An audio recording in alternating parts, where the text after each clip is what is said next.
Hunger. To the blaring horns of a hustling city, the loudest voices of the common man got a medium to be heard. This particular administration, they were coming unprepared. It's not a bad thing to renovate the president's lodge. Through top-notch programming, unbiased reportage of news, sports, business, entertainment, and cultural documentaries, Voice of the People 90.3 FM became a symbol for 21st century media. And now, a new baby is born. Voice of the People Television, VOP TV, youthful, full of vigor and penchant for excellence in the continent's media space, exposing the wrongs, applauding the rights, dissecting the news without fear or favor, through factual and accurate stories and contents. Corruption kills three things that makes a society. Representing the interests of the people and giving them a voice. Voice of the People TV is here to stay towards building a fair society. VOP TV, Voice of the People Television, truly a voice for the people.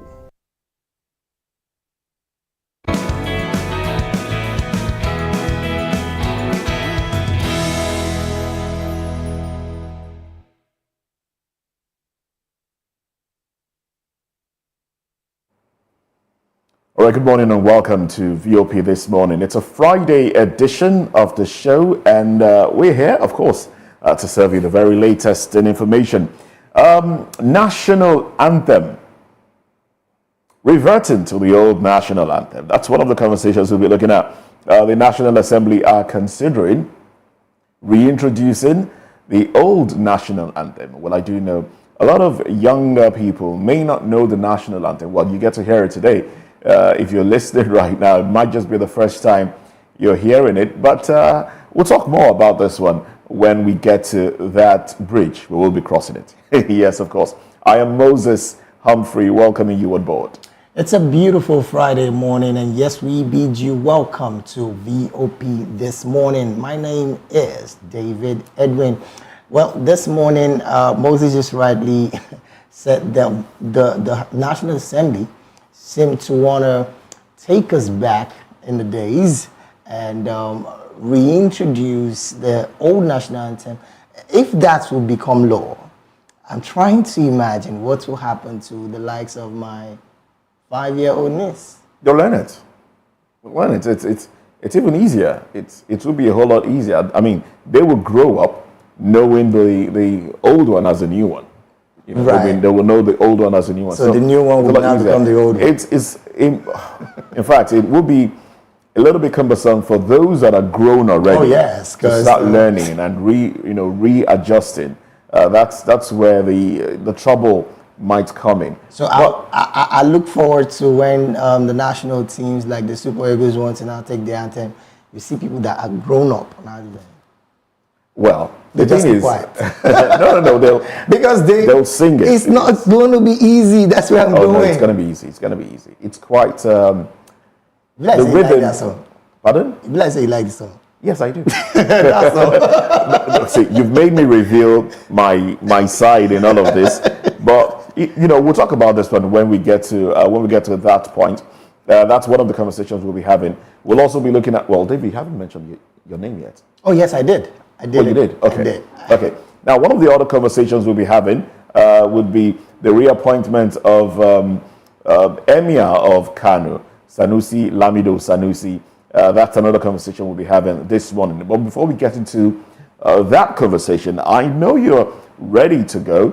Before we get into it, let's look at the papers. Let's look at stories that made it to the cover pages of the dailies.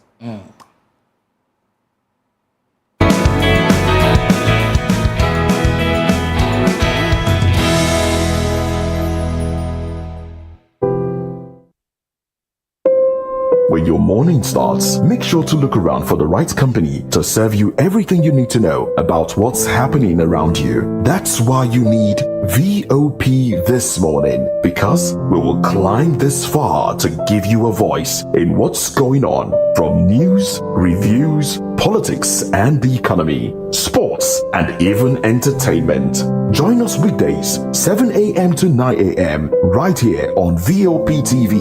VOP TV. Now you have more than a voice. From the views on the street We go to bed empty hunger. to the blaring horns of a hustling city, the loudest voices of the common man got a medium to be heard. This particular administration, they were coming unprepared. It's not a bad thing to renovate the president's lodge. Through top-notch programming, unbiased reportage of news, sports, business, entertainment, and cultural documentaries, Voice of the People 90.3 FM became a symbol for 21st century media. And now, a new baby is born. Voice of the People Television, VOP TV, youthful, full of vigor and penchant for excellence in the continent's media space, exposing the wrongs, applauding the rights, dissecting the news without fear or favor, through factual and accurate stories and contents, Corruption kills three things that makes a society. representing the interests of the people and giving them a voice. Voice of the People TV is here to stay towards building a fair society. VOP TV, Voice of the People Television, truly a voice for the people.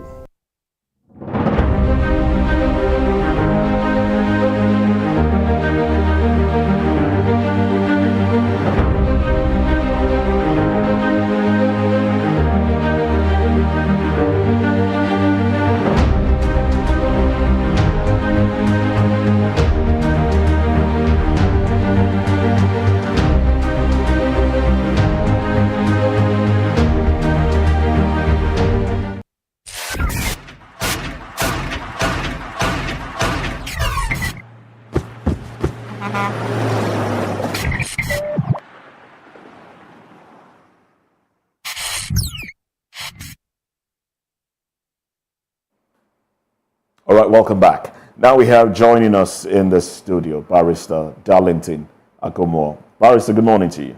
Good morning, Moses. How are you today? Very well, thank you, Barrister. Very well. David. Yes. Dave himself. And how are you doing as well? You can see, we are getting by. We're getting by. Okay. We have done 99. What is 100? You know.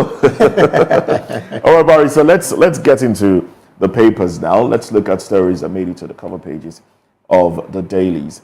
Barrister Akomo is also a political analyst. Now, from the papers, from the Punch newspaper, the banner headline here reads: Lagos-Calabar Highway, 750 houses for demolition as property owners allege poor compensation. Tinubu to flag off project Sunday. Ministry to demolish buildings based on Gazette. And then, on top of the nameplate, Kanu Emirate. Governor reinstates Sanusi after 4-year deposition as Assembly sacks emirs. Yusuf orders deposed emirs to vacate official residences, palaces in 48 hours. ASU protest. Tinubu orders review of varsity governing councils. All right then. IOCs to invest 20 billion naira in Nigeria. FG. 50 firms may produce military weapons locally. Minister. 19.4 billion naira fraud. Sirika brother gets 200 million naira bail.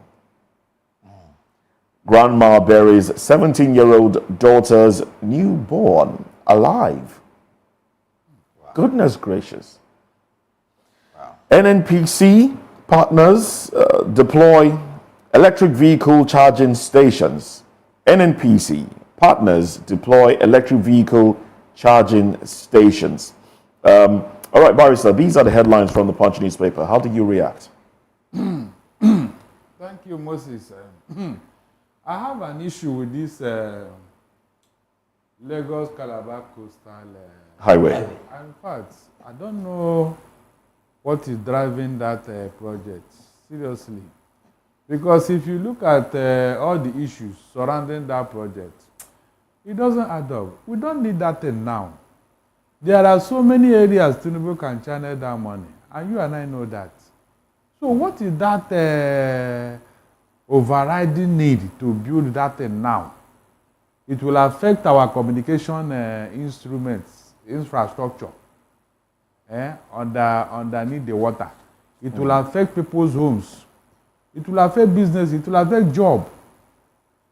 Please, why can't we do the right thing at the right time? You just want to say, I am the one that built it, nothing else. That is all. Just vainglory, selfish interest. Look at all the bad roads we have in Lagos. Look at all the bad roads we have all over Nigeria. I'm talking of federal road. Sorry, I'm talking of the federal road. Has he finished with all those ones? Has he? So we need this money to be channeled to proper areas. Look at food scarcity. So put money in all these areas so that, look, what you are building, is it not Nigerians that will use it? If they are not alive, who will now use the place? Barrister, you did make mention of the fact that there are some federal roads that are yet to be touched, even after it's very important federal roads in a bad state. Why do you think the federal government at this point is not thinking towards that direction? My brother, this is one of the things that baffles me. Tomorrow now, I am telling you that you say that project, that Calabar Lagos coastal, in the next 50 years, it is not finished. Quote me. In the next 50 years, as long as that project is going to cost 15 trillion naira, there is no budget that will bring that money to, so you're going to finish that place. Even if they do, half of that money will enter into people's pockets. Ordinary Lagos-Ibadan Expressway, we saw how long it took us and how much money it took. So why are you pursuing this other one again? Now, regardless of the fact that monies have not been set aside for it, aren't you surprised that the president wants to, flag off the project on Sunday? That is, in fact, that will tell you that we don't have a national assembly. Under normal soccer, they would have called him to stop. And even yesterday, there was news that the thing has been suspended. There was news yesterday, so I don't know why he's going ahead with it. That's not how to be stubborn when you want to develop it. That's not what we need. Everybody knows that's not what we need. That was exactly how Buhari went ahead with the Kano Maradi rail line, which everybody opposed. Up to today, what are we benefiting from there? $2 billion gone. For what? I have been saying it. To do all this infrastructural project, road, rail line, and all that. That is the easiest way that anybody can siphon money. It's the easiest way. Okay. Now let's touch on one more headline before we switch papers now. Barrister, we do know that ASU complained about having a governing council and threatened to embark on strike if one was not constituted. And now one has been constituted, and there are complaints about the majority of the members coming from a particular part of the country, the federal character not being observed. What the president has said, there should be a review of the varsity governing councils. Wasn't the president aware of the names that were on the governing councils before they were constituted? Why is he calling for a review? Is this a mere reaction to the outcry? It was deliberate. How do you mean? In the first place, yeah, those names were deliberate. He wanted to know whether people would talk. Then he will now withdraw, and then he now come and tell us he's a listening president. When they were writing those names, didn't they know? Besides, that was not even what ASU was asking for. ASU said that the former governing board member that was illegally dissolved, that they should reinstate them. That was what they were asking for. You now jettisoned all those, you now sacked those ones completely and now started a new list. Is that not a problem on its own? The other people, have their term expired? The answer is no. They were illegally dissolved. And that was what ASU was complaining, that you should reinstate them back because they didn't give us any reason for what they did. They didn't. So this other one now you listed it. You mean you did not sit down and think of, by the way, how many of them? I think 111 of them or so. Are they too much for you to name the people that will take over these places? And now you are calling for whatever. After you have named some people, definitely some names are going to be dropped. Definitely. So what have you done? There are things you don't do haphazardly. As a leader, you must be careful in whatever you do because of the far-reaching implication. Don't just wake up and take a rational decision.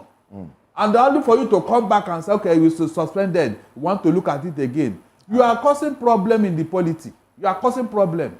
All right, then. Let's get some other papers. Now, right now, we'll just go straight to the Daily Independent, where the banner headline here reads, FG lists all sector achievements, targets $20 billion investment this year. The subwriters says it has made Nigeria a big draw for global investors. Tinubu laying solid foundations to reduce cost of living. Above the nameplate there, you find other headlines that reads, Reps pass bill to revert to old national anthem. The rider, Senate refers 1960 anthem to committee. Well, this is one of our major talking points for today.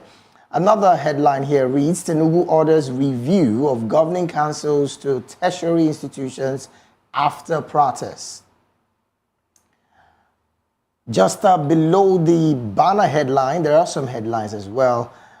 Sacked staff engaged in $600,000 tickets racketeering. This is according to Turkish Airlines. Alleged 19.4 billion naira fraud. Ex-aviation minister Sirika brother arraigned get 100 million naira bill each. I won't stop contesting for presidency as long as I am healthy. This is coming from the former Vice President Alhaji Atiku Abubakar. Tinubu should tell Nigerians true position of things, says Bade George. We are committed to efficiency in tax collection, not increasing burden of Nigerians. This is coming from the Vice President Shetima. PDP reps accuse Damagun of plot to reinstate pro-Wike lawmakers in Rivers into party. Deposed Sanusi returns to the throne of Emir of Kano.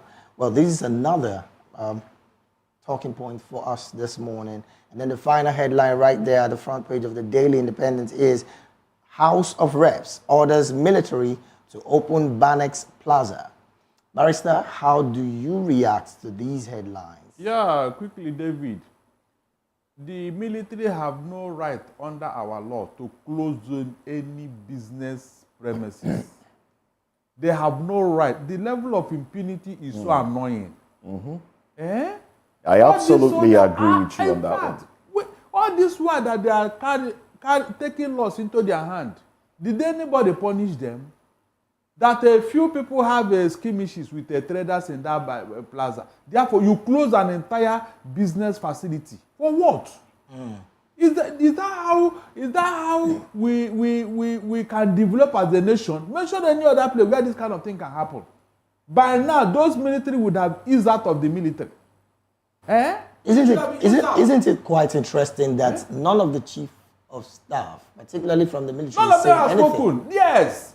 Rather, they are even supporting it, saying all sorts of things because their men are involved. All this other time that the military have been taking laws into their hand, killing people, extrajudiciary. Did anybody call them to order? Did anybody punish them?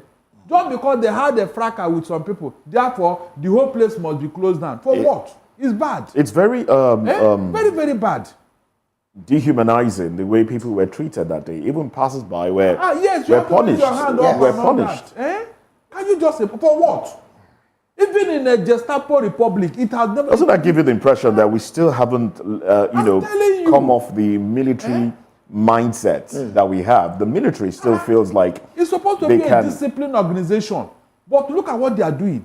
All those things they are doing now, for what end? To what end? What do they want to achieve? To tell us that they are military. Just to show off force. Yeah, to tell us that we are military. They don't know that, but they do know this. They are losing their respect before the public. Interestingly. They are losing their respect. But Barrister, I would rather want you to react to this other headline: alleged 19.4 billion naira fraud. Ex-aviation minister and brother gets 100 million naira bail each. How do you react to this particular bail condition given to them, knowing full well that there are some persons who are still in jail and are not getting justice not even after now? Exactly. So, in fact, you are going there. You know, we don't want to start going to tribal or ethnic sentiment. Let them do what they want to do. God is watching all of us. At the right time, God will intervene in all these injustices. I am telling you, that case may not go far. That case, that bail, you know, bail, it's not as if you are going to pay the money. This is the money you will pay whenever you jump bail or whether you are not available. They didn't put that money down. No. When you say bail, all this money they are calling, it's just on paper. If they don't show up for their trial, that's when that money will be called in. Just like Nnamdi Kalu and Abaribe. So it just word. No physical cash is involved here. I don't want to go into that because I want to leave that to the public. Let them be looking at what is going on. Because when I want to juxtapose it with other things, that they will say, tribal sentiment. No, God will take care. Let their conscience judge them. As for Atiku, you know, I've always told you, I don't like listening to politicians again, especially Nigerian politicians. They don't have any respect for truth and the principle. Was it not this same Atiku who told us yesterday that if the ticket is zoned to the Southeast, he will step down for P2B? Now, the same man is telling you that he will contest as long as he's alive and healthy. No, but has he said anything different, actually? Because he said if it is zoned to the Southeast, he will step down. Meaning, if it's not zoned, he will continue to contest. No, it's a contradiction. Isn't it a contradiction. No, drama? It is contradiction. He just told us now that he will continue to. He didn't even qualify that statement. He would have told us that, as he said earlier, I will only step down if it is zoned to the Southeast. But if it is not, I will, qualify it so that we know where you are going. Tomorrow night, he will tell you that he was misquoted.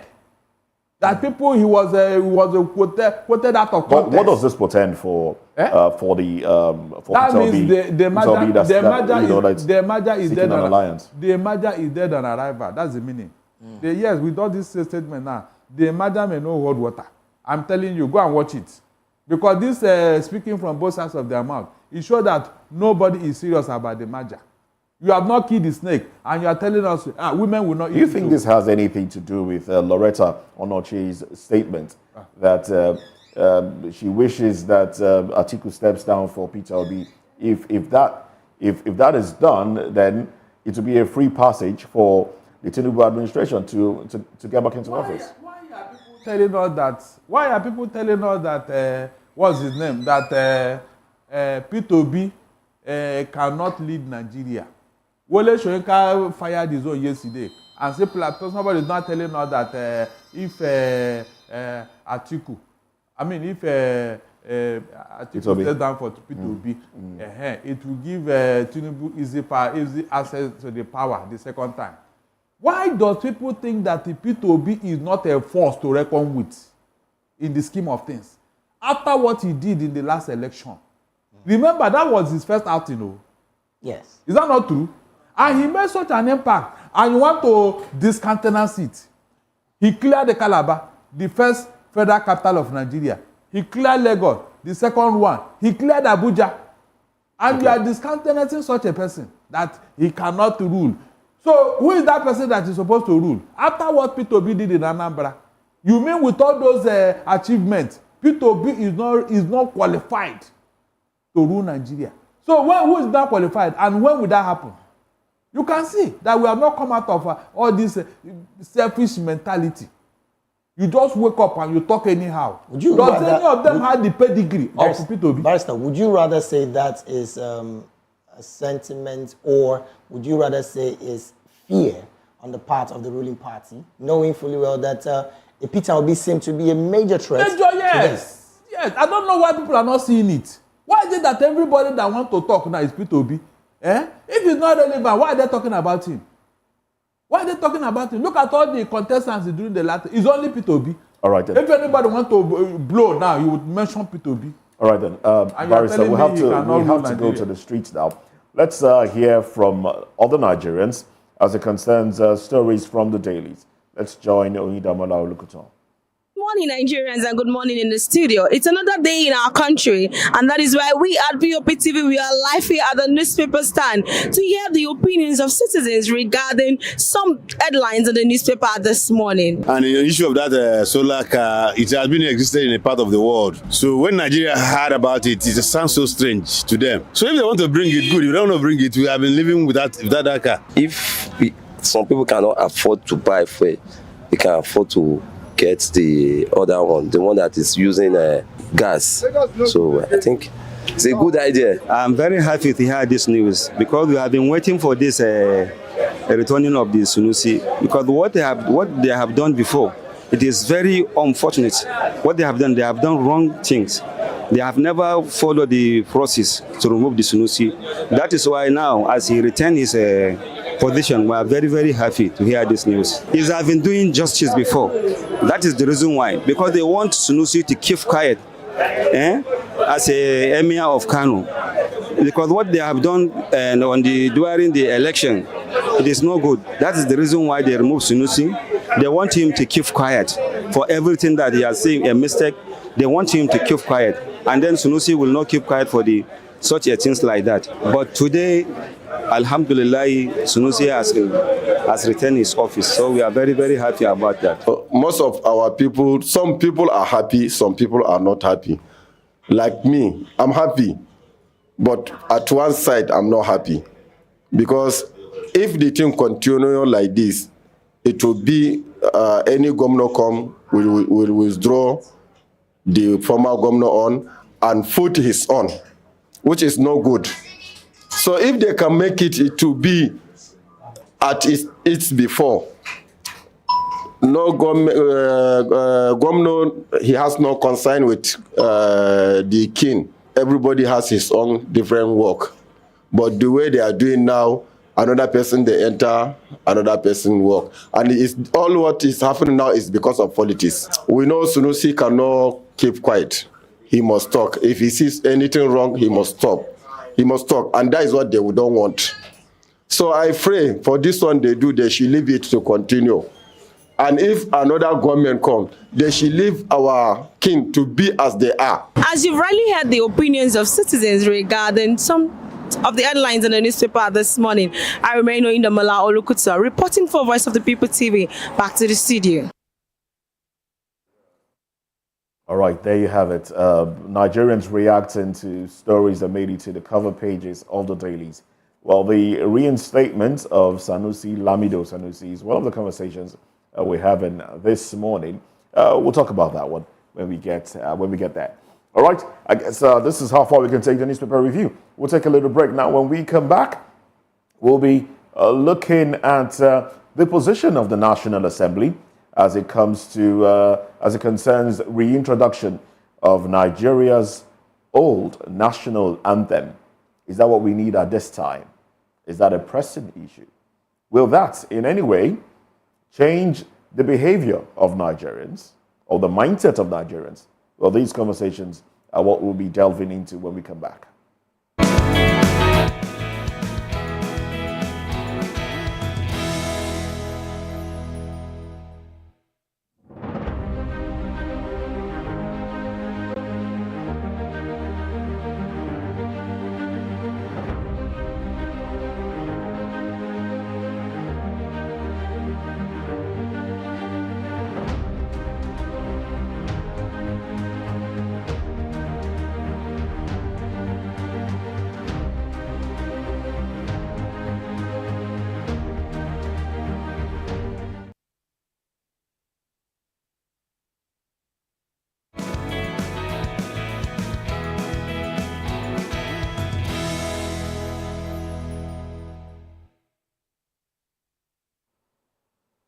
Well, glad you're still here with us. Now, the House of Representatives passed a bill to adopt the old national anthem despite opposition.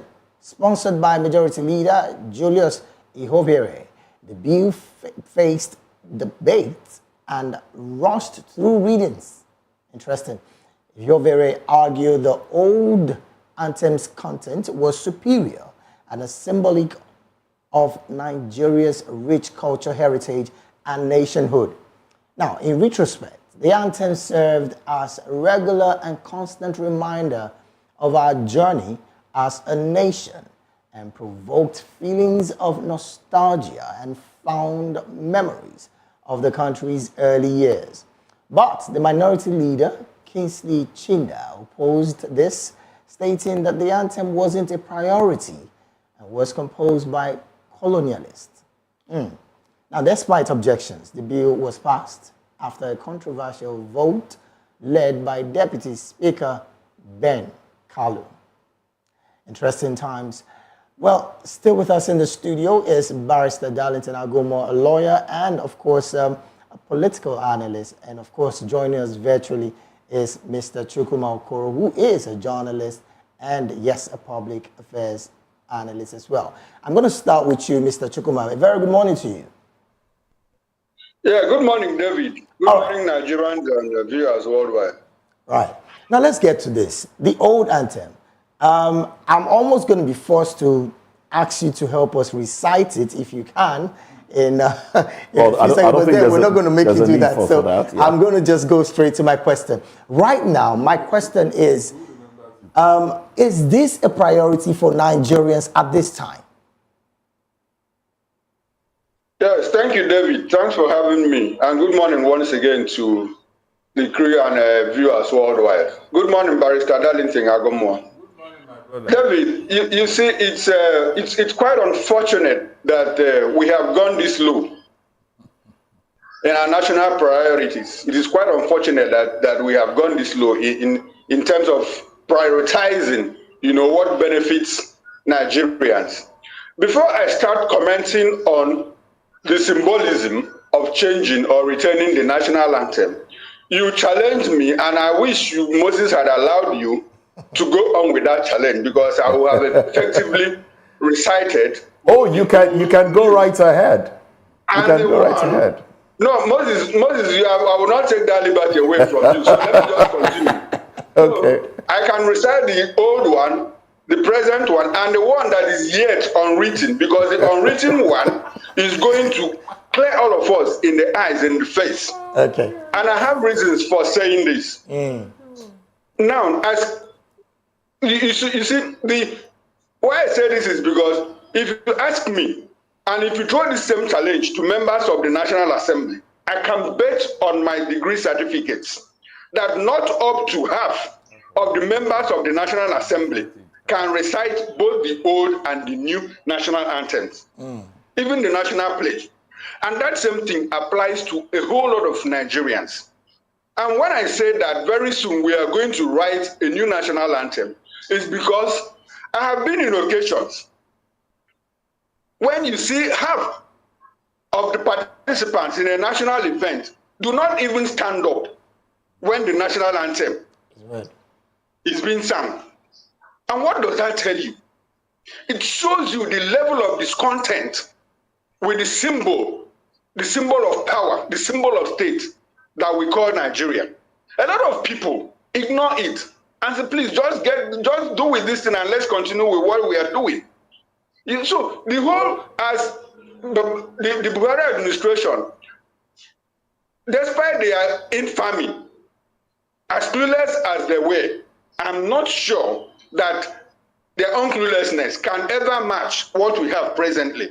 I mean, come to think of it, how can a hungry man be reciting a national anthem, trying to defend a country that cannot defend you, trying to defend a country that cannot protect you?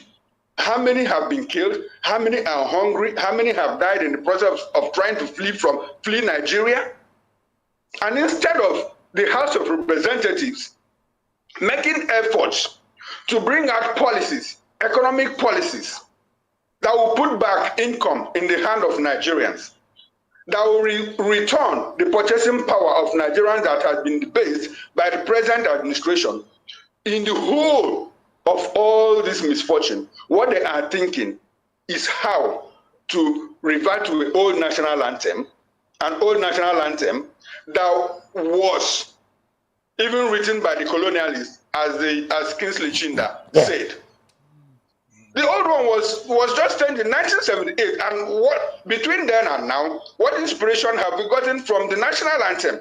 The only thing we have seen is that our political culture of impunity keeps rising. All right. So it's just symbolic, if you ask me. Okay. Now, sorry to interrupt you. I want us to take the national anthem, and then for those that know the lyrics of the current one, they probably juxtapose it in their heads. I think the national anthem goes, Nigeria, we hail thee, our own dear fatherland, though tribe and tongue may differ. Anyway, we have the audio of it. We'll play that one now. And while you're listening to that one, in your head, recite, Arise, O compatriots, Nigerians call obey to serve our fatherland. Let's recite both of them. Let's take this one. Let's take this one. And then we'll come back and continue your line of thought and the conversation.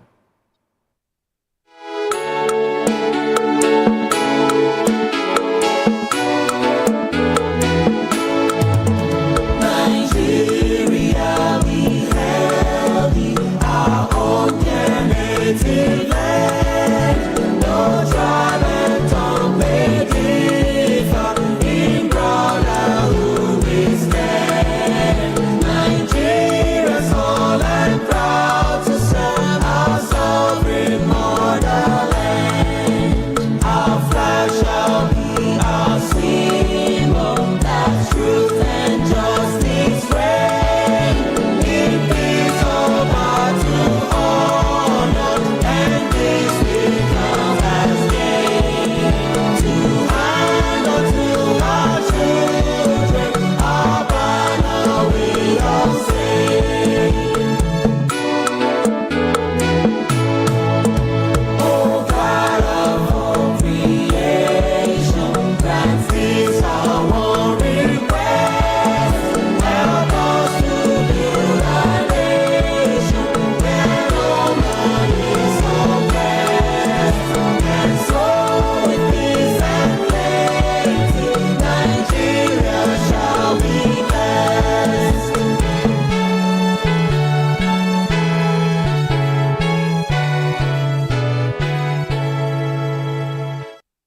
Interesting lyrics, if you ask me.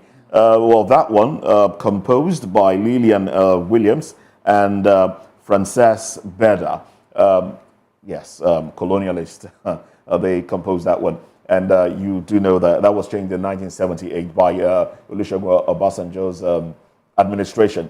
Well, looking at the words now, what is, you know what they say, power in words. We changed that one to, Arise, O compatriots. That sounded a lot more militancy in nature. Now, I understand your point of view, Mr. Okoro, that this is not what we need at this time. You're saying there are more pressing issues. Yes, of course. But also, have it in mind that the late Dora Akunyili thought it wise to champion some sort of identity of Nigerians relying on their national anthem and the pledge as a way of, bonding Nigerians, making Nigerians feel a desire to uphold the idea of a one Nigeria, respecting Nigeria. Don't you see this as a reintroduction of late Dora's campaign for a one Nigeria? And if you look at the words of this anthem as well, don't they sound really uplifting? Yes, Moses, whatever it is, whether it's a reintroduction of Dora Akunyili's ideas or whatever, I've even come to realize, after just listening to it again, that the old national anthem is even annoying. It's quite annoying. You know why it's annoying? Tell me. It's quite annoying because, see, it is not the national anthem that unites Nigerians. It is the action of leaders that unite Nigerians. The action of our leaders is supposed to be a reflection of what the anthem says. Now, let's take a line. Though tongues and tribes may differ, but in brotherhood we stand.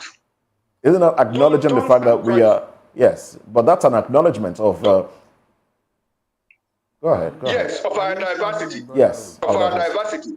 Yes. Now, let me ask you, for 8 years of the Buhari administration, how was he able to let our brotherhood stand in unity, though our tongues and tribe differ? We are not saying, I'm not making any revelation now. Everybody knows that Buhari was so nepotistic. All the appointments, all the political appointments went to the north.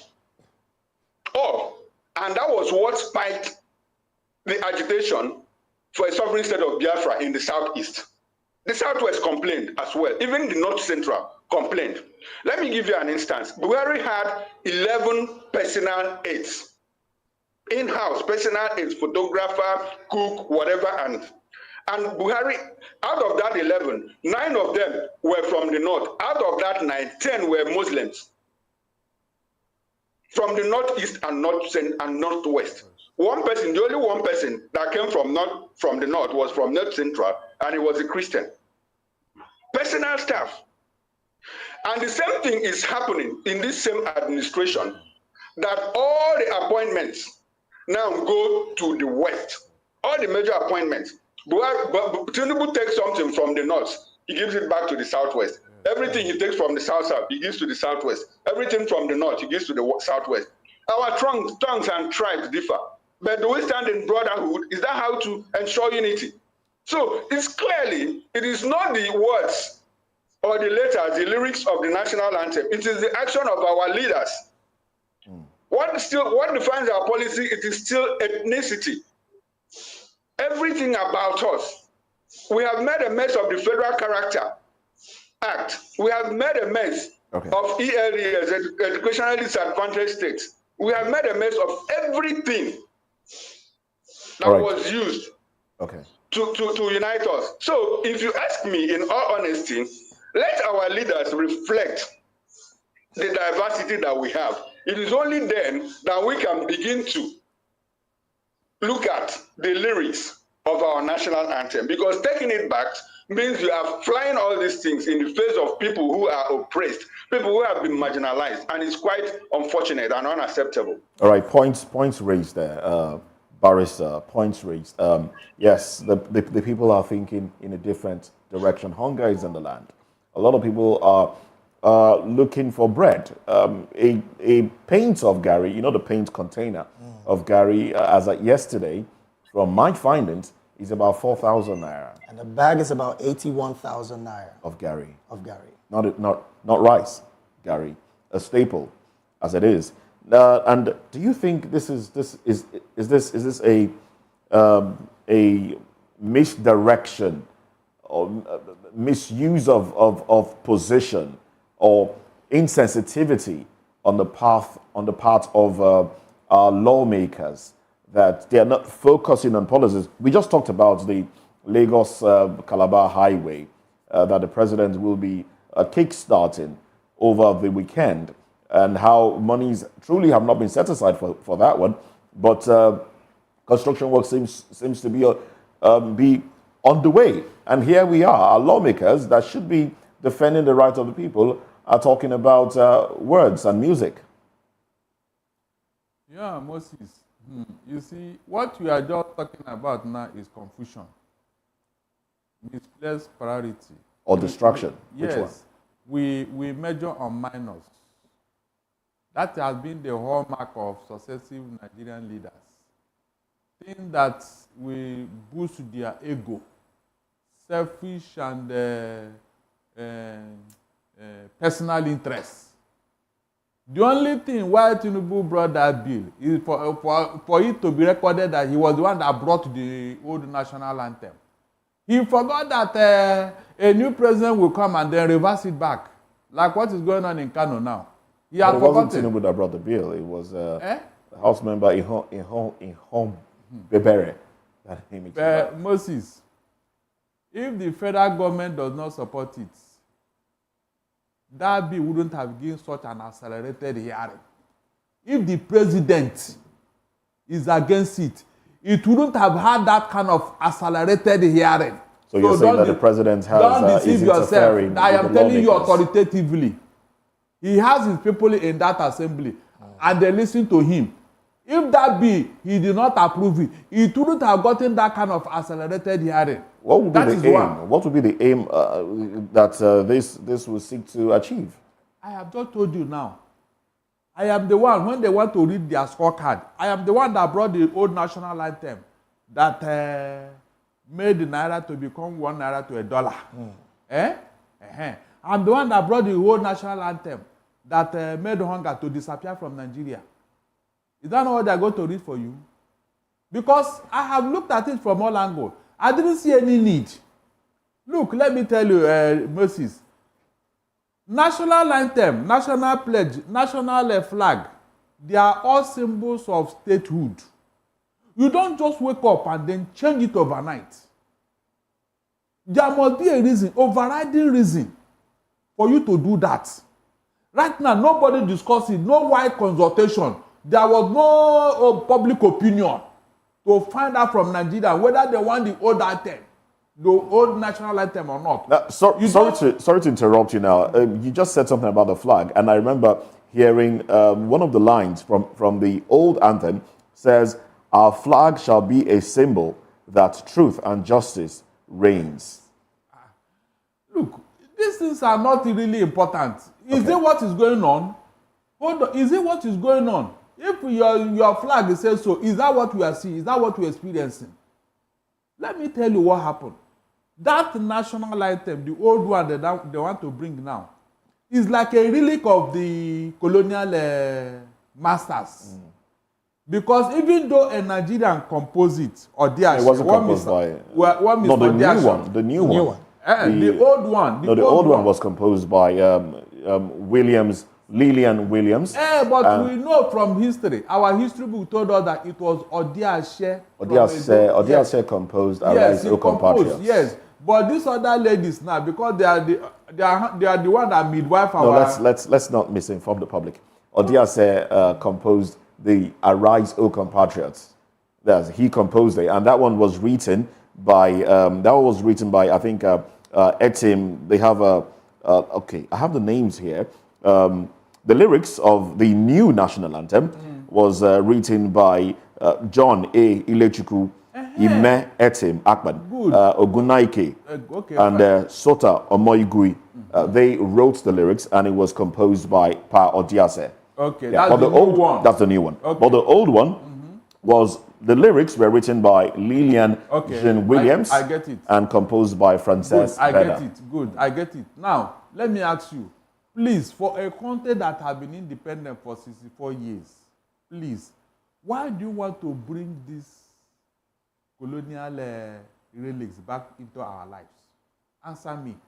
Was it not the reason why Obasanjo changed it in 1978? You can see that some people are controlling this government. You can see it. There is no other way to explain it. Somebody just want to please our colonial masters. The IMF is there telling you what to do and what not to do. The World Bank is there telling you what to do and what not to do. This other one you are doing now, for what use? Well, you think it's pleasing the colonial masters? Is that what you think? If not, why do you want to bring this thing back into our lives? That's my question. Now, if it was composed and written by the colonial master to usher in independence, why do you want to bring it now? No. After we have been using these other ones, composed and written by Nigerians. Please tell me, is there anything in the old one that the new one did not take care of? Is there anything? Before you can do something, there must be a reason. Look, if it is Federal Capital Territory, like they moved Lagos to Abuja.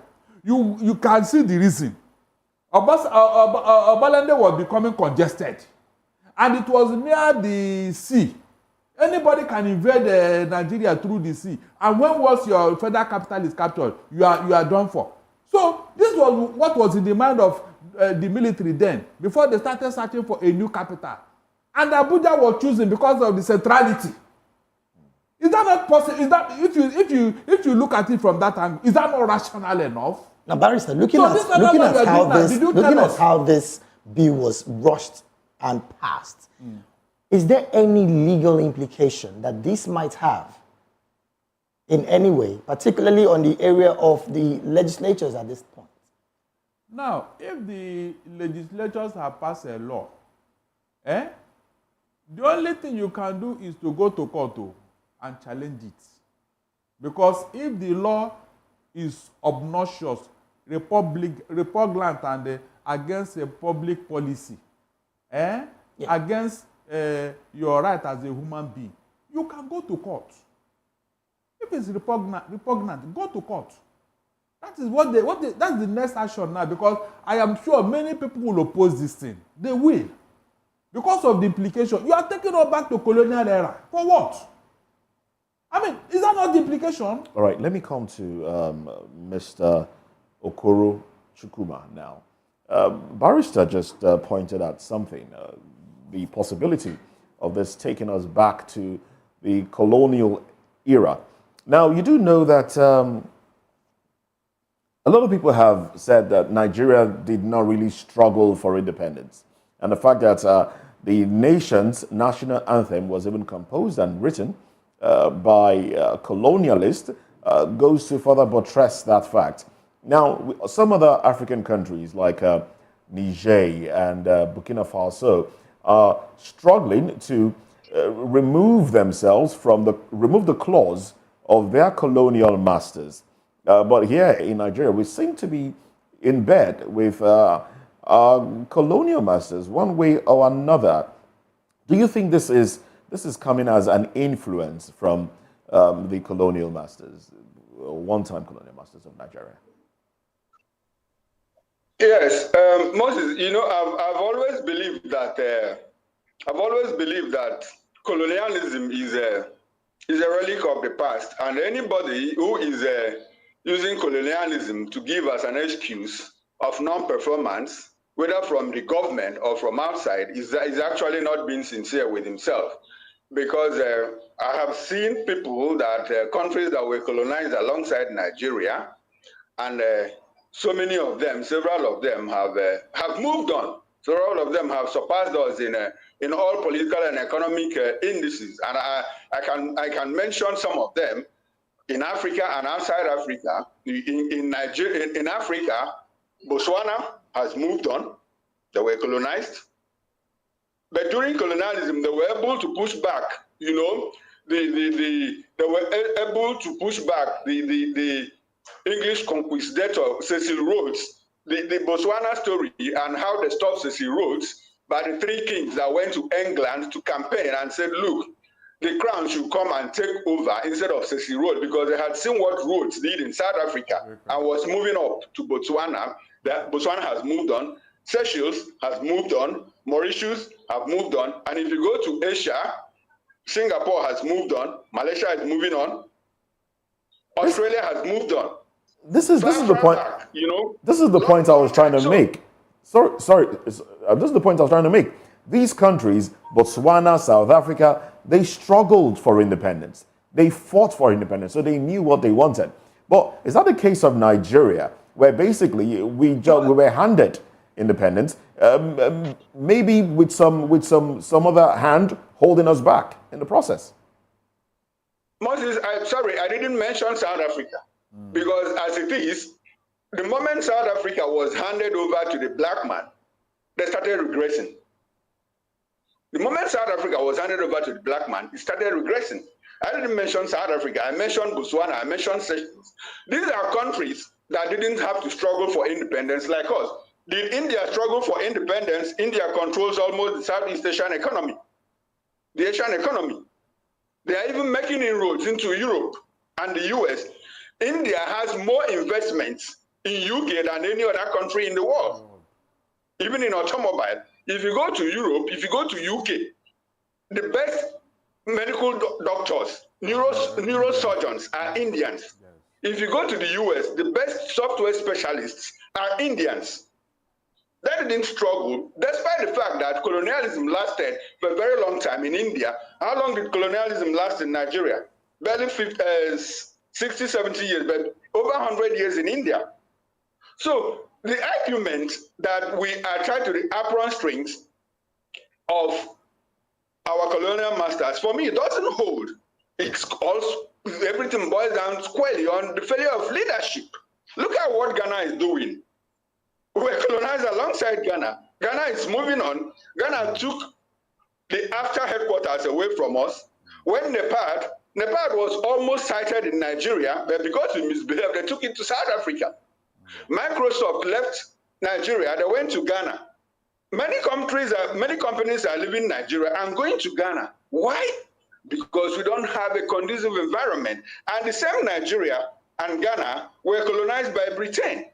All right, now, Mr. Chukwuma, I'd like to stay with you on that. A few minutes ago, Barrister did make mention that the rush in passing this bill has, one way or the other, an undertone of the presidency. Some quarters have said that this move is actually one to be counted for by this administration as they mark 1 year in office. Do you share this sentiment? Like they want to use it as a scorecard. Yes, I share the sentiment to an extent.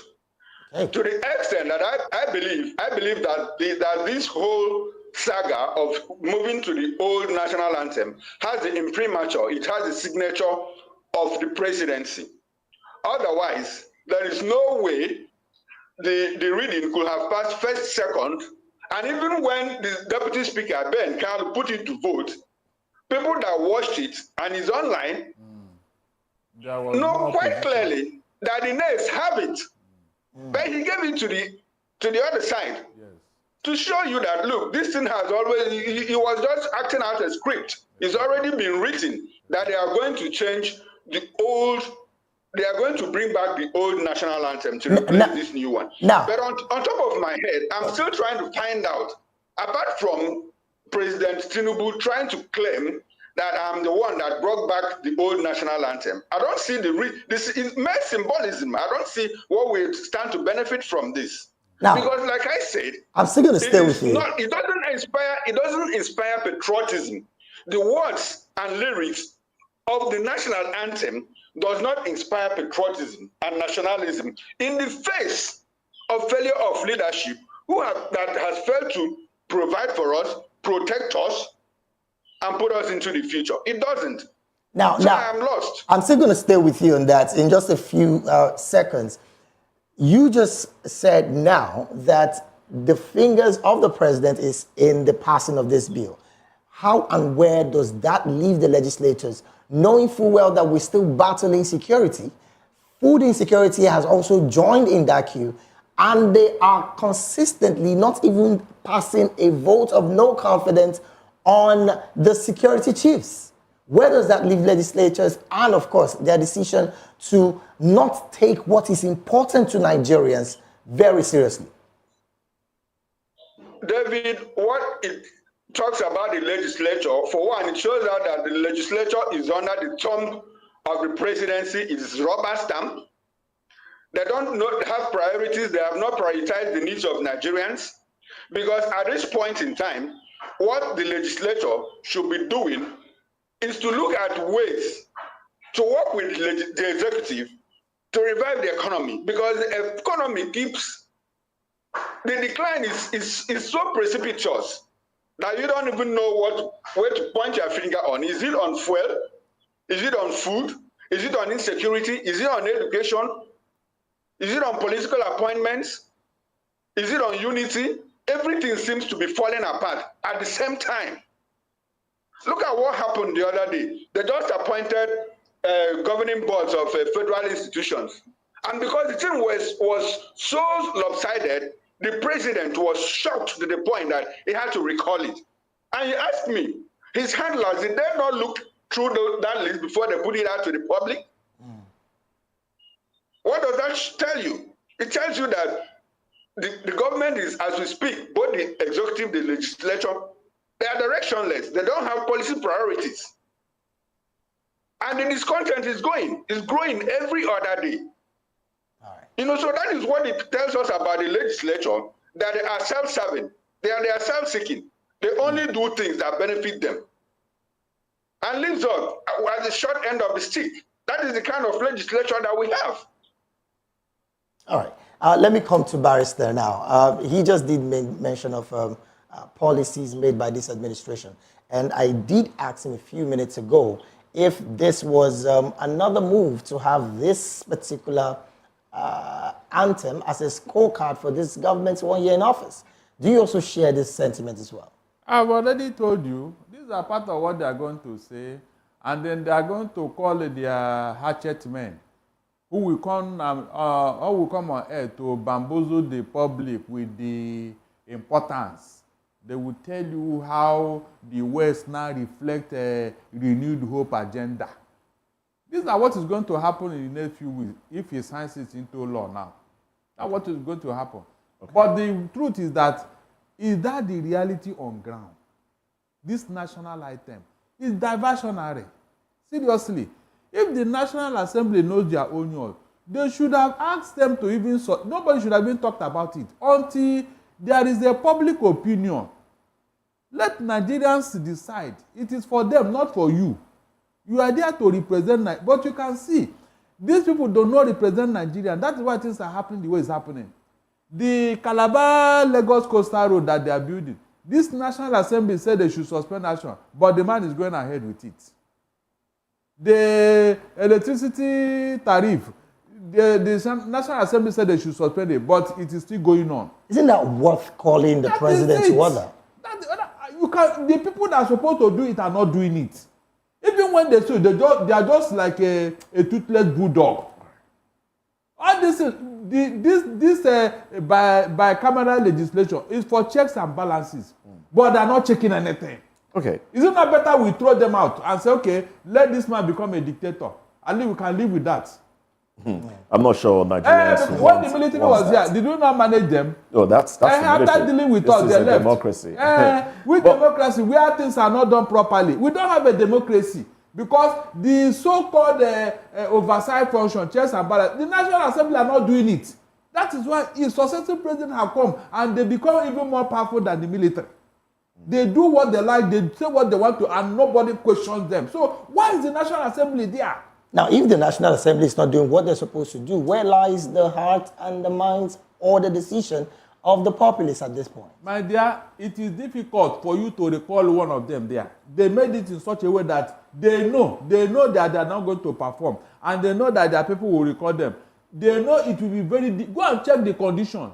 Dile Manayo, you saw when they tried it with him. Did they succeed? It will be very difficult to recall any of them. It's not as easy as you can find it in UK or US. They deliberately made it in such a way that it will be difficult for you to recall them. All right, we are pressed for time for this conversation, but let me just throw a question to Chukwuma Okoro now. You did point to something that when you talked about the appointment of the university's governing councils, you said the president was miffed and he had to ask that be suspended. In the meantime, he had to look at it again. But we do know that the previous administration, the Buhari administration, was touted as one not being, the former Buhari was touted as not being aware of a lot of things that were happening around him. But this president has been credited for being very much aware of events happening around him. He seemed to be in the know. But with the list, the governing councils of universities and the president, are you of the opinion that the president did not see the list? Whether or not it was the handlers that compiled it, are you saying that he did not see the list before before the names came out to the press, are his handlers now. Do we now have a situation whereby some people close to the president are running the nation on behalf of the president of the country? Moses, no matter how liberal we try to be, you must have to give the presidency some measure of delegation. You know, it is actually not everything. It is not everything 100% that the president sees. Okay. Because he delegates some of the responsibilities to people he trusts. Okay. That said, and I don't want to believe too that President Buhari didn't know a lot of things that happened. He knew so many things that happened. Okay. And he was happy with those All right, things. we'd like you to give us your land on this and get your concluding thoughts in about a minute. Yes. That's what I'm trying to do. Okay. You know, he knew. He was happy with those things, and that's why he allowed those things to stay. And for the current president, it could be the same thing. You know, he has a chief of staff, he has personal secretaries and all of that, you know, personal assistants here and there. But if you ask me, probably why this one was withdrawn is some people may have gone to tell him that the Southwest was shortchanged. And Moses, I want you to, let's make a bet. Have this old list. By the time the new one comes out, you see that there will be more names from the Southwest than the old ones. Take it from me. And so my concluding thought is this. In all of this, we don't need a reversal of the national anthem. What we need is for Nigeria to be productive. We want unemployment to come down. We want the naira to dollar exchange rate to come down. We want the price of food. We want inflation, food inflation and every other inflation to come down. We want the government to fight insecurity. Okay. Look at what is happening all over the place. All right then. Nigerians are messed up in Europe, in Asia, and everywhere. All right, because our government is not strong. All right then. So we if have. you ask me, yes, that's my concluding thought. All right, the National Assembly can do better. They can do better. Okay, they should reprioritize, please. Thank you very much. Barrister now, let's get your concluding thoughts in about a minute. Now, the list they brought out is deliberate. Tinubu have a penchant for doing that. He will deliberately put a kite, yeah. And then watch the mood of the nation. Then he will now deliberately recall it or suspend it. So that tomorrow, they will say, he's a listening president. Didn't you see when you said this, he withdrew it, he suspended it. Didn't you see when you... So these are deliberate actions. He's building political capital out of all these things. It's not as if he didn't know what he's doing. So that tomorrow we say his handlers will come and suffocate us with such things like he's not like Buhari, but this president, he's a listening one, unlike Buhari. These are some of the things he's doing deliberately. Deliberately. It's not as if we did not know. But I'm telling you, this is not what we need. These diversionary tactics, we are past that stage. Unfortunately, gullible Nigerians will not even see through what he's doing. They won't. Okay. It is only the one that he wants to go all the whole hog that he will pursue. Like this Calabar, yes. Everybody have said no. This thing is not good, but he's going ahead with it. All right, then we must say... Why can't you record that one? We must thank you, gentlemen, but we'd like you to stay with us as we get into another conversation. Governor Yusuf of Kano State reappoints Lamido Sanusi as the Emir of Kano, and other ex-monarchs given 48 hours to vacate seats. Let's talk about this one when we come back.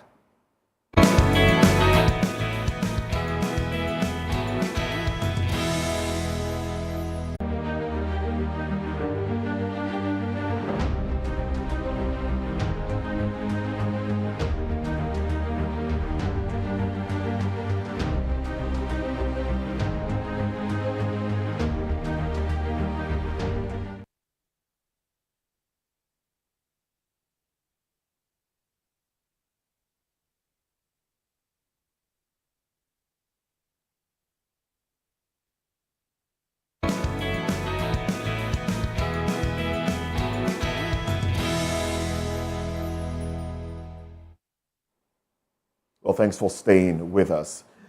Governor Abba Kabiru Yusuf has approved the reappointment of Emir Muhammadu Sanusi II as Emir of Kano under the new laws. The governor has given former emirs 48 hours, that's the 5 former emirs, 48 hours to vacate their palaces and hand over Emirate Council properties to the Commissioner of Local Government and Chieftaincy, who also serves as a state deputy governor.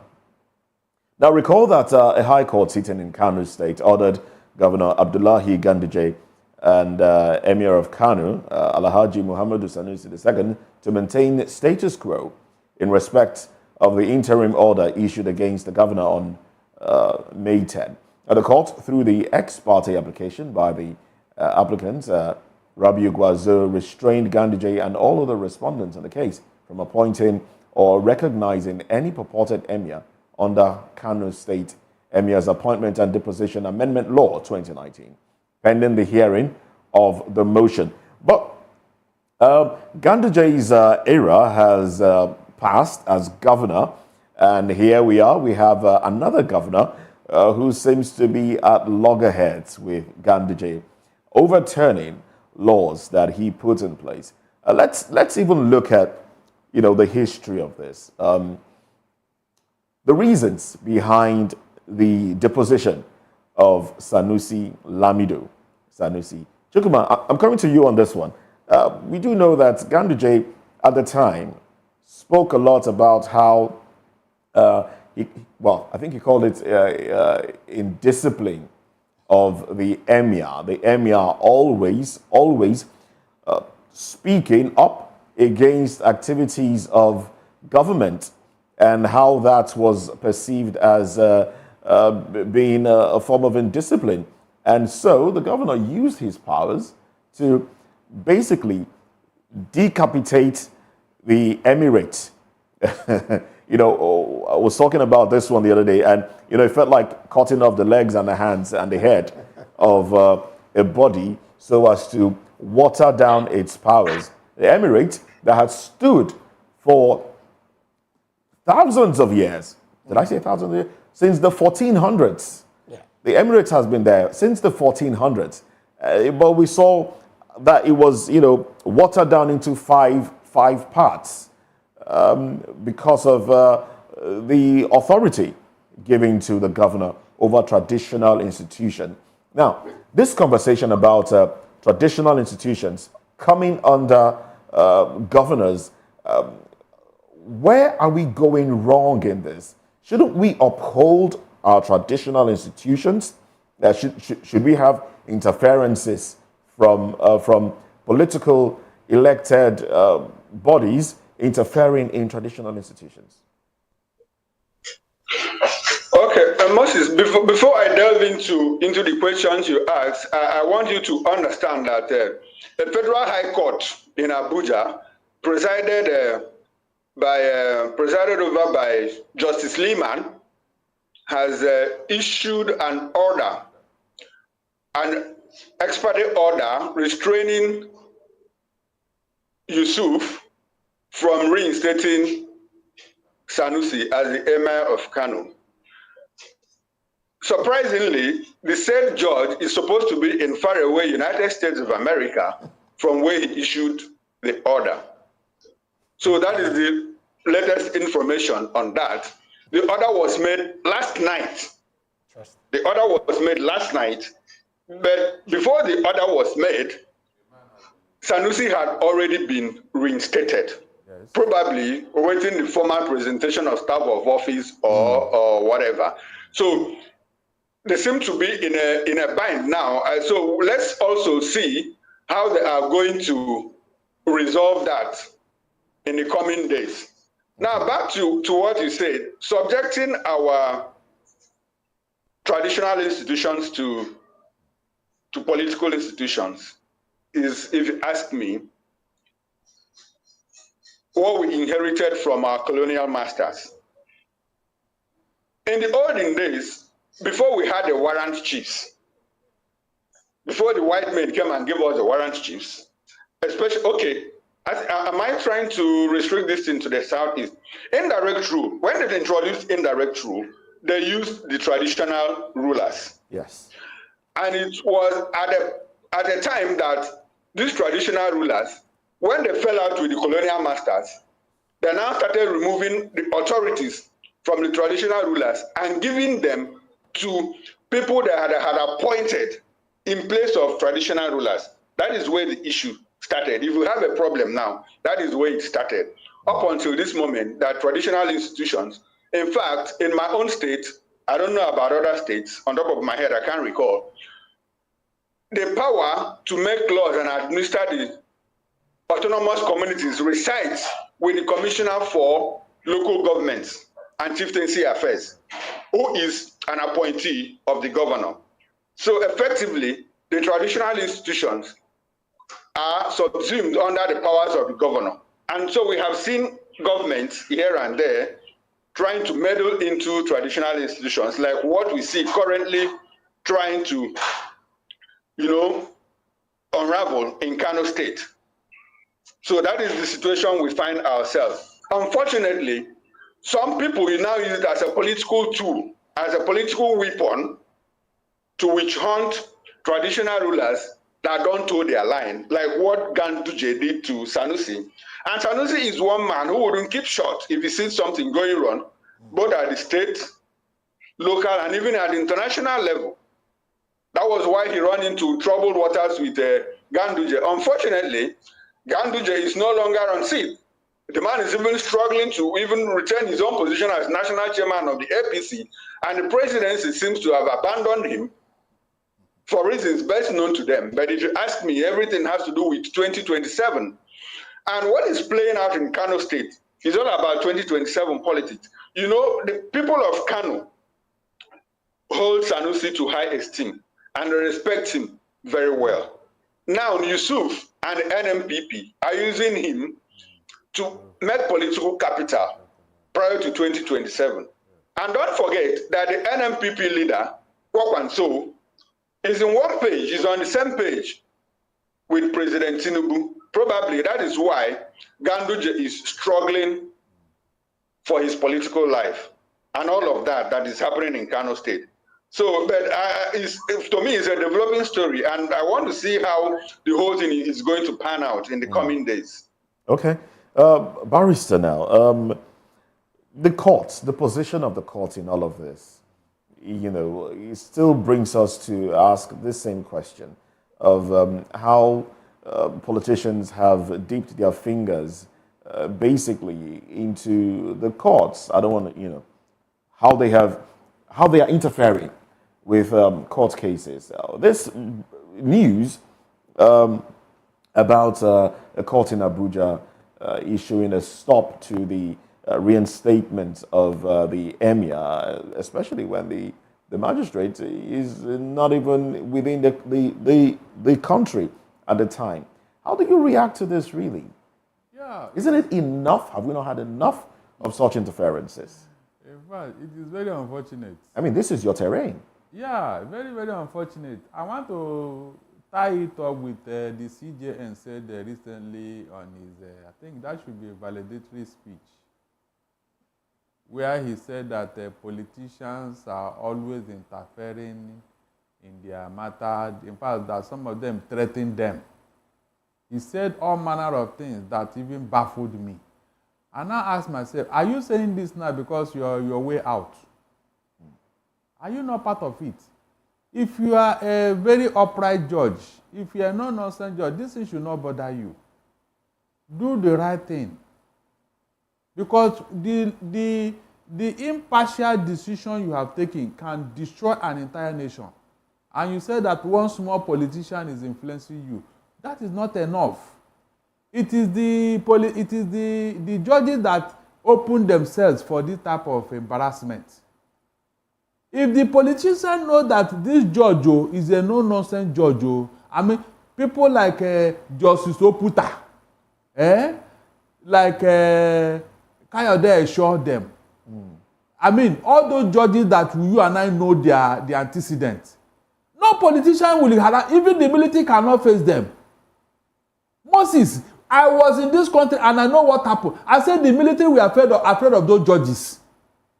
Not to talk of your fellow civilian that will come and influence you as a judge, threaten you, and you don't know what to do. It's neither here nor there. You have opened yourself to corruption.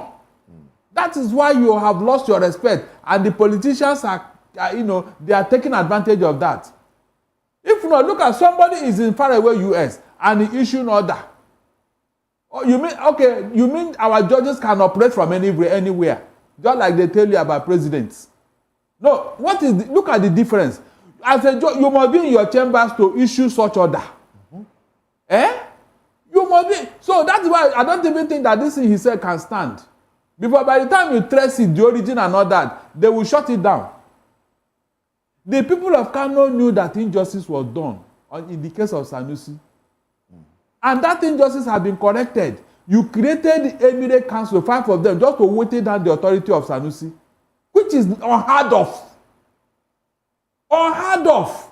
Is that not why this other governor now reversed all of them and asked them to leave office? Even the man who was there, Bayero, he quietly left without any noise because he knew that he was sitting on illegality. He knew. They know the tradition of that institution. They know. So why do you want to violate it because of politics? Now the thing has backfired. These are part of the things that made Ganduje to lose Kano. Okay. Yes. And for the politics in it, my dear, I like what Kwakwanso is doing with his governor. Yusuf. Yes. He wants to make a very big political capital out of this and hold on to Kano. Because whether you like it or not, because of the vote coming from Kano, any politician, any party would want to go to Kano. So, before you cannot do anything in Kano, you must pass through Kwakwanso. And Tinubu realized this thing. He knows. Look at the vote they gave Buhari in the election of 2015. Okay. So this is what is playing out now. So it's a political thing. Yes, it is. Yes, because God just started it. All right, These people now want to tell him how to do the politics. Okay, let's. We have a list of emirs that have been deposed in the past, and you know how that is done. When they are deposed, they are sent on exile. Exactly. Well, fortunately for Sanusi, he is now both the 14th emir and the 16th emir. He took over from Adobayero, and then Adobayero's son, Aminu Adobayero, became emir after him, and so he's taking over again from another Adobayero. And Sanusi's father was equally deposed. Yes. Oh, yes, he was. Yes, he was. So up there on our screen, we have the list of deposed emirs from 1452 to 2020. We have Sariki Atuma Dan Dakuta, who ruled for 7 days in 1452.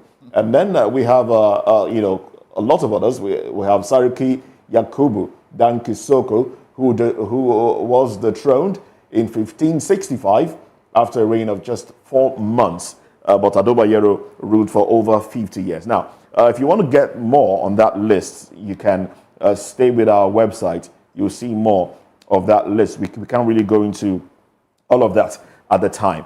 Let me come to Chukwuma Okoro now.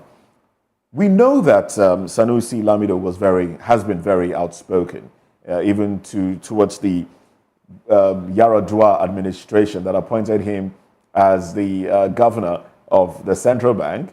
You know, he criticized that administration's 7-point agenda. He questioned it. And when Goodluck Jonathan took over office, basically he also criticized a lot of policies that government, that administration were doing. And then he also revealed that certain monies were missing. About $20 billion went missing. And for that, it is said that he was sacked as the governor of the Central Bank of Nigeria. And then he was made emir afterwards. But he didn't stop speaking. Why is it that speaking against Ganduje was one of the reasons Ganduje wanted him out of office? Is there something that we don't know of? Let's also bear in mind that he was accused of corruption, selling properties, and taking monies and keeping monies aside. And that case went to court, but he did not show up for trial. Isn't that some sort of insolence from a man who also speaks against government? What does that say to his personality? Moses, the thing about being a public, a conscience of the public, it doesn't also detract from the fact that one can make mistakes. If you review Lamido Sanusi, he comes across to many Nigerians as a respectable fellow. He speaks his mind without minding whose ox is God. And some of the times he has found himself in troubled waters, like the 20 billion naira. It was later discovered that there was actually no 20 billion naira that missed. It was an error on his side. But even at that, he failed to retract that statement and kept insisting against clear evidence that there was no money that missed. But you see, some of these people also have their personal idiosyncrasies that they could be arrogant sometimes, like the case you just mentioned. So the whole thing is just in the play of politics. Probably he was looking at his position as an emir or former central bank governor and felt too big, to appear before someone, where there was an allegation against him. It's condemnable. He who goes to equity must come with clean hands. There are no two ways about it. There are no excuses for that. But as a human being, he should also, now that he's ascending the throne again, he should be very careful in his utterances. I'm not saying he should not criticize the government, but let him be sure of what it's saying before he says it. Okay. I like him as a person. I describe him as a conscience of the public. He doesn't care. He will tell you the truth as he knows it all the time.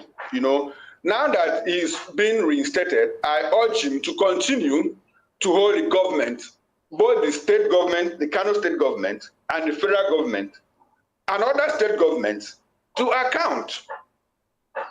That is what I urge him to do. Nobody is infallible. And as the fourth estate of the ring, what we are trying to do by even reviewing this thing is also to expand the conversation and let him also understand that he is not above mistakes and that he should take corrections, and that he should also subject himself to the rule of the law, because being an emir does not put him above the law, just like the law does not respect any other person, whether you are the president, whether you are the governor, minister, or whatever. That is the only way we can strengthen the fabrics of our democracy.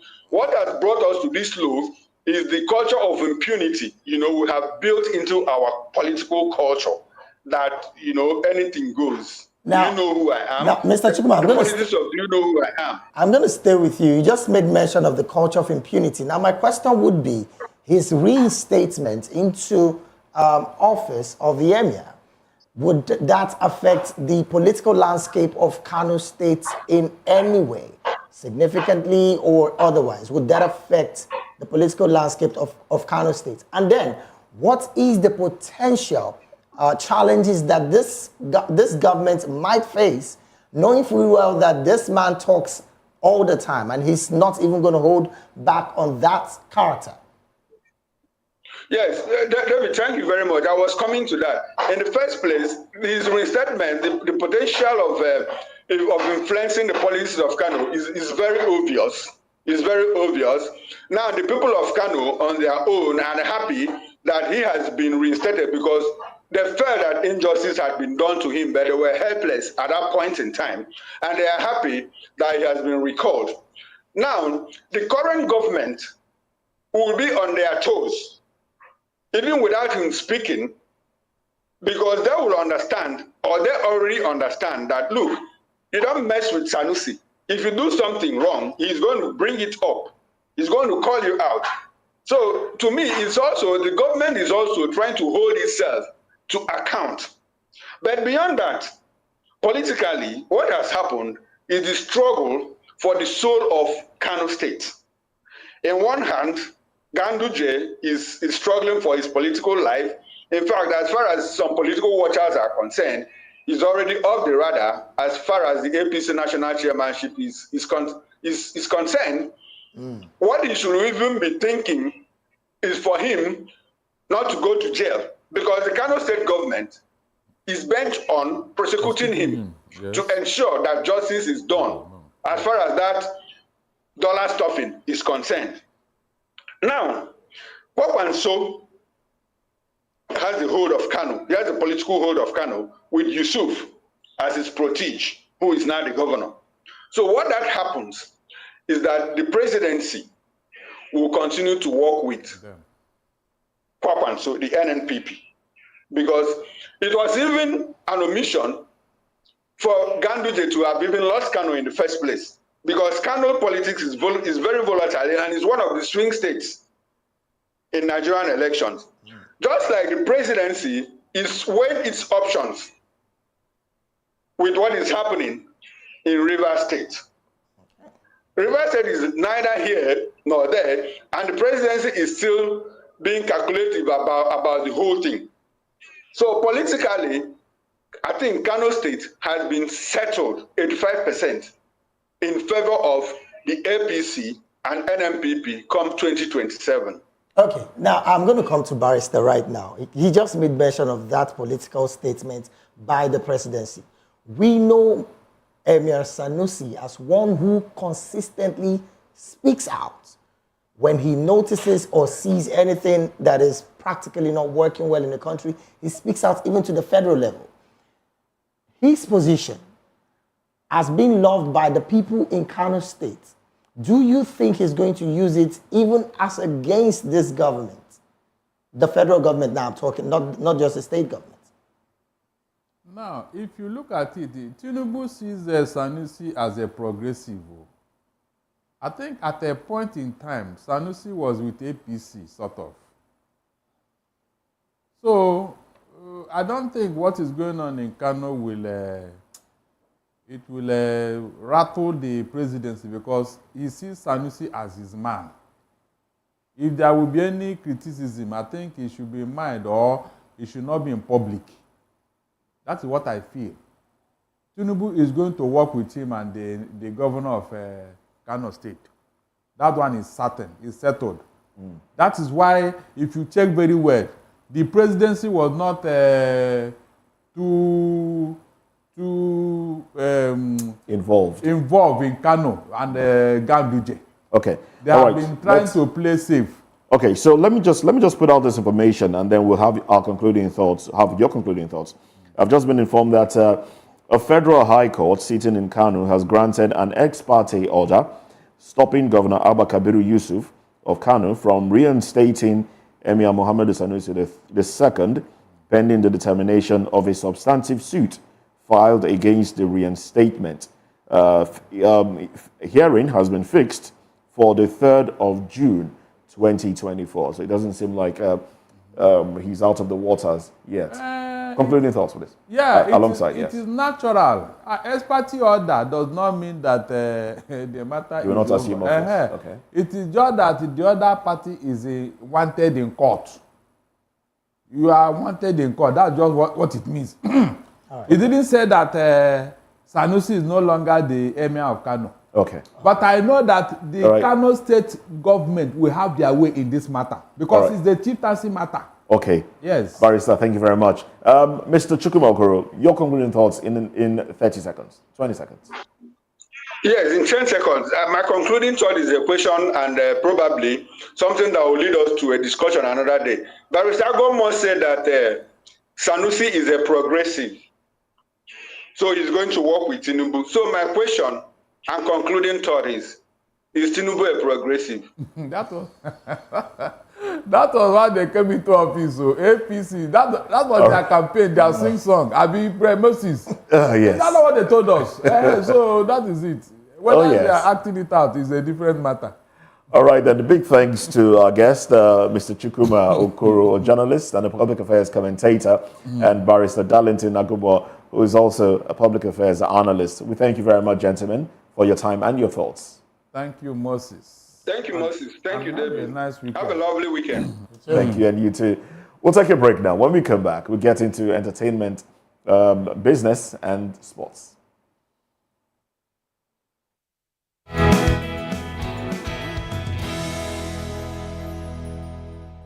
From the views on the street We go to bed empty hunger. to the blaring horns of a hustling city, the loudest voices of the common man got a medium to be heard. This particular administration, they were coming unprepared. It's not a bad thing to renovate the president's lodge. Through top-notch programming, unbiased reportage of news, sports, business, entertainment, and cultural documentaries, Voice of the People 90.3 FM became a symbol for 21st century media. And now, a new baby is born. Voice of the People Television, VOP TV, youthful, full of vigor and penchant for excellence in the continent's media space, exposing the wrongs, applauding the rights, dissecting the news without fear or favor, through factual and accurate stories and contents, Corruption kills three things that makes a society. representing the interests of the people and giving them a voice. Voice of the People TV is here to stay towards building a fair society. VOP TV, Voice of the People Television, truly a voice for the people. When your morning starts, make sure to look around for the right company to serve you everything you need to know about what's happening around you. That's why you need VOP This Morning, because we will climb this far to give you a voice in what's going on, from news, reviews, politics and the economy, sports and even entertainment. Join us weekdays 7 a.m. to 9 a.m. right here on VOP TV. VOP TV. Now you have more than a voice.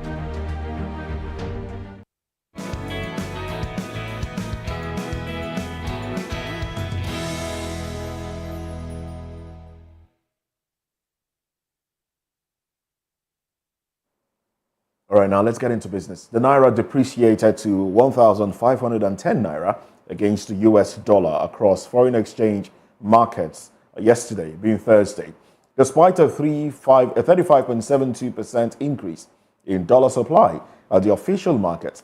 Now, this depreciation represents a 1.55% drop from the previous day's rate of 1,462 Naira 59 kobo at the Nigerian Autonomous Foreign Exchange Market, NAFEM.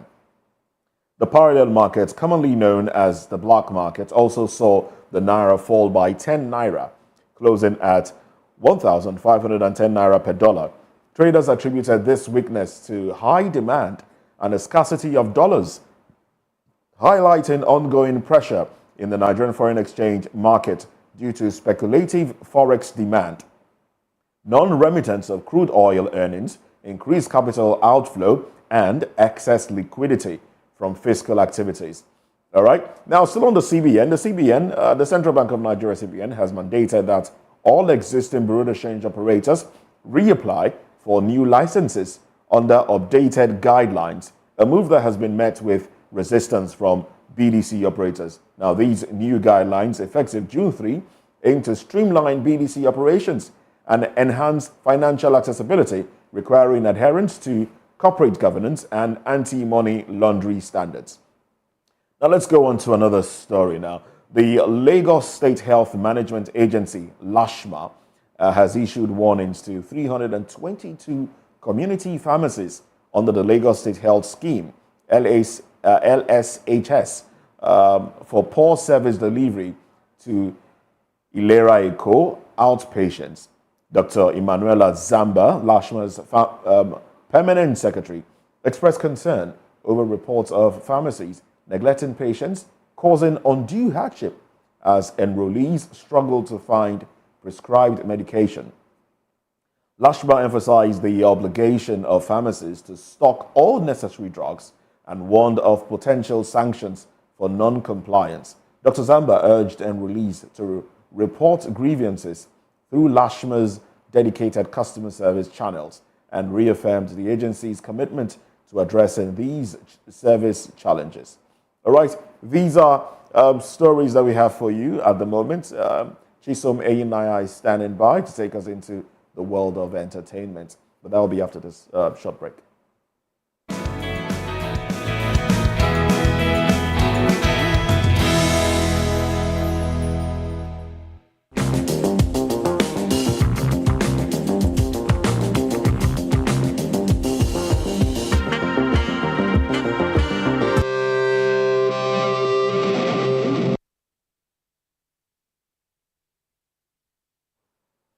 All right, welcome back. Let's just get to some entertainment stories with Chisom Eyinaya in the building already. A very good morning to you, Chisom. Good morning, David. Good morning, Mr. Moses. Good morning. All right, let's get right into entertainment. Now, in a dramatic turn of events, former Big Brother Nigeria contestant Fina has publicly demanded for her money from the show organizers to pay her outstanding prize money. Fina, known for her captivating presence during the Big Brother Nigeria reality show, secured a spot in the final stages of the show and ultimately winning a substantial prize. However, Fina alleged that the Big Brother Nigeria organizers have not fulfilled their commitment to her. Specifically, she is claiming that they owe her 1 BTC, which is currently over 100 million naira in Nigeria currency. The tearful plea caught everyone off guard as Fina expressed frustration and disappointment that brands no longer want to work with her and she does not get event invitation again. Also, Fina is the only past Big Brother Nigeria winner who claimed not to have gotten the star prize. The Big Brother Nigeria organization are yet to issue an official statement to clarify the situation. What do you think about this? Well, it's an unfortunate one for me because I get to wonder, with all the money they made. But why is it only her? Other winners came out to say that they've collected theirs, but why her? So I don't know what's in her contract. Oh. Well, it's an unfortunate one. It's an unfortunate one. We've had complaints before now as to the activities of this organization. Could it be inflation affected them? Could it be that sponsors? Well, I think she should take them to court, really. Yeah. If there's a contract that, look, when you finish, if you win, this is what you would get. Yes. And what now? A year after? You haven't... It's over a year. Over a year? Yes. You should take them to court. What happened? What happened? You know, True. Where did you go wrong? Where did they go wrong? Yeah. Let's take them to court and let's see how this one pans out. Yes. Then again, issues with courts these days just makes me feel some kind of way. Honestly, it makes me feel some kind just be dragging the whole lawsuit, everything will just be dragging. Well, we wish her well. Yeah, we definitely do. All right, moving to another story. Nigerian singer and politician Olubankole Wellington, popularly known as Banky W, has successfully undergone his 4th surgery for skin cancer. Wow. In November 2017, Banky W disclosed that he had undergone a 3rd surgery to treat a rare strain of skin cancer. Now, after facing cancer once again, he aims to encourage those who are going through that challenge. You know, Banky W expressed gratitude to God and his wife, family, friends, pastors, and doctors who supported him throughout this health journey. I'm happy he's, getting better. Banky W is looking prim and proper in right. the hospital. He's looking so fine. Right. All right. Well, we are thankful that he has survived this one again, and we wish him quick recovery. We wish him the very best. Yeah. Cancer is not something that one toils with. But going under the knife for a 4th time, well, we wish him the very best, and we pray this doesn't happen again. Yeah, we definitely do. All right. That's all for entertainment this All right, morning. then. Thank you very much, Chisom. Thank you. For those entertainment stories. Sports is up next.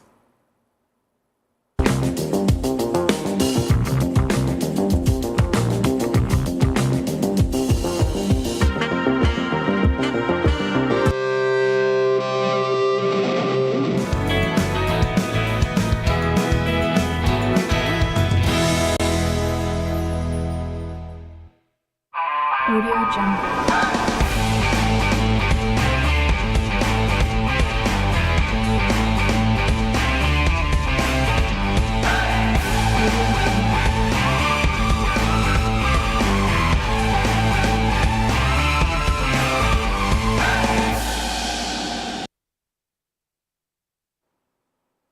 All right, to some sports stories. Nigeria's Golden Eaglets secured a spot in the WAFU B Under-17 Championship semifinals with a decisive 3-0 victory over Togo on Thursday.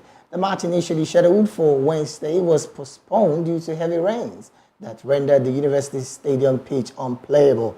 But the Eaglets dominated from the start with Abdulmuiz Adeleke opening the scoring, assisted by Abdulmuiz Oladimeji. Rafa Adams added a second goal from a cross by Captain Simon Kletus. And of course, Adeleke netted his second goal shortly after halftime, though he missed a penalty that would have completed his hat-trick. But of course, Nigeria topped Group B with 7 points and will face Cote d'Ivoire in the semi-finals, while host Ghana will take on Burkina Faso in the other semi-finals. Let's also let you know that yesterday, Finidi George had a media parley, and our own Jerry Apelohai was there to give you all of the information. But of course, from that particular interview and session with the media, Finidi also did promise Nigerians that the World Cup ticket is priority and nothing will stop the Super Eagles from getting that ticket.